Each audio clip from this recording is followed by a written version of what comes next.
मैं तो पुलिस का थानेदार से डीएसपी बना हूं, पुलिस की भाषा में संबोधन करूंगा, सभी आप लोग मेरे को गाली दीजिए।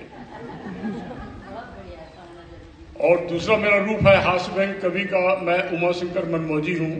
छात्र जीवन में सन 1967 में हास्य व्यंग के कवि काका हाथरसी ने एक कवि सम्मेलन मंच पर मेरे को मनमोजी उपनाम दिया।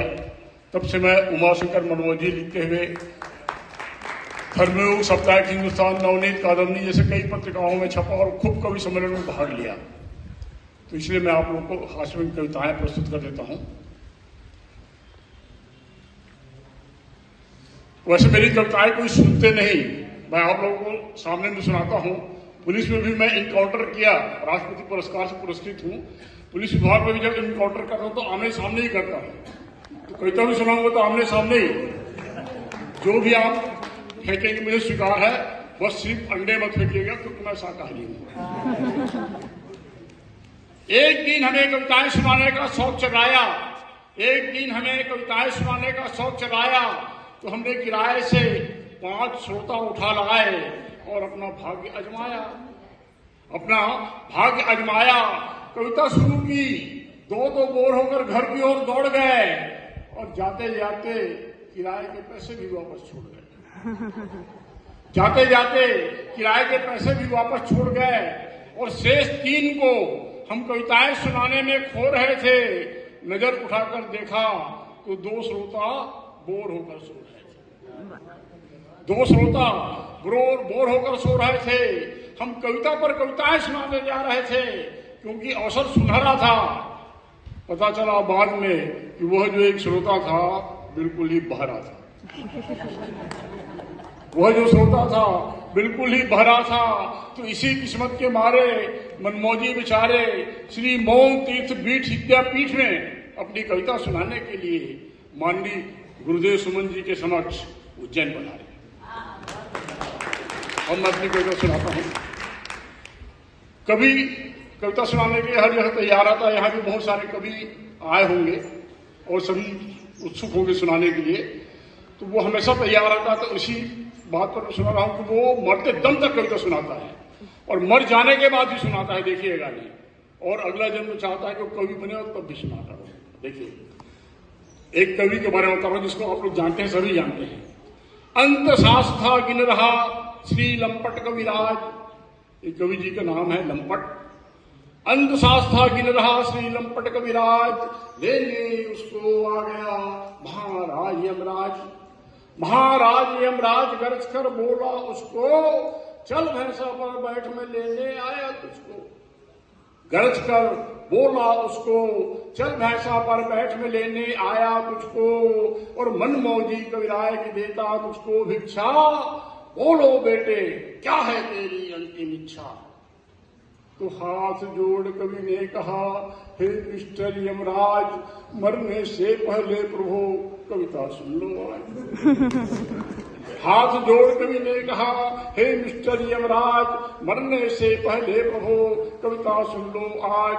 कविता सुन लो आज, उठा पोथा ले आया और कविताओं की छड़ी लगा दी, गीत सुनाया। कविताओं की छड़ी लगा दी, गीत सुनाया। तो कह मनमौजी भाग्य तभी उस कवि का जागा, वह बोर यमराज वहां से भाग्य तभी उस कवि का जागा, वह बोर यमराज वहां से फौरन भागा। तो लौटे जब यमराज जी स्वर्गलोक बैरंग, बिना प्राण दिए चले गए, बैरंग चले गए। तो लौटे जब यमराज जी स्वर्गलोक में रंग, क्या देवी क्या देवता सभी रह गए दंग, सभी रह गए दंग।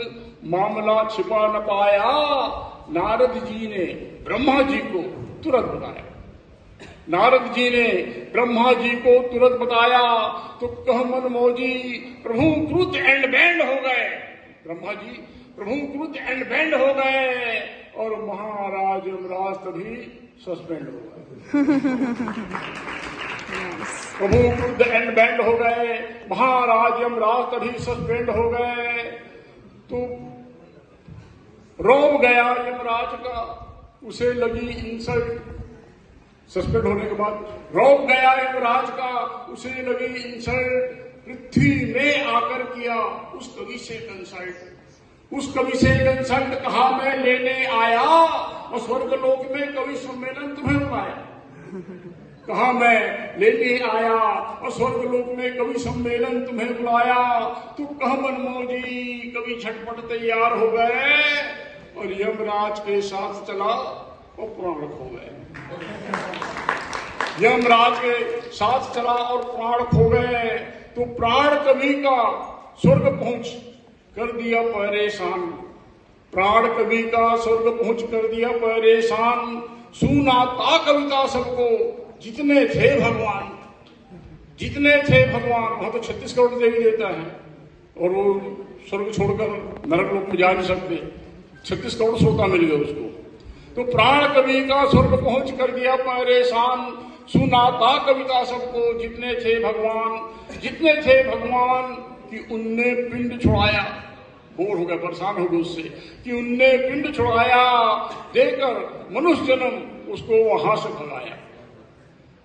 उनने पिंड छुड़ाया, देकर मनुष्य जन्म उसको वहां से भगाया।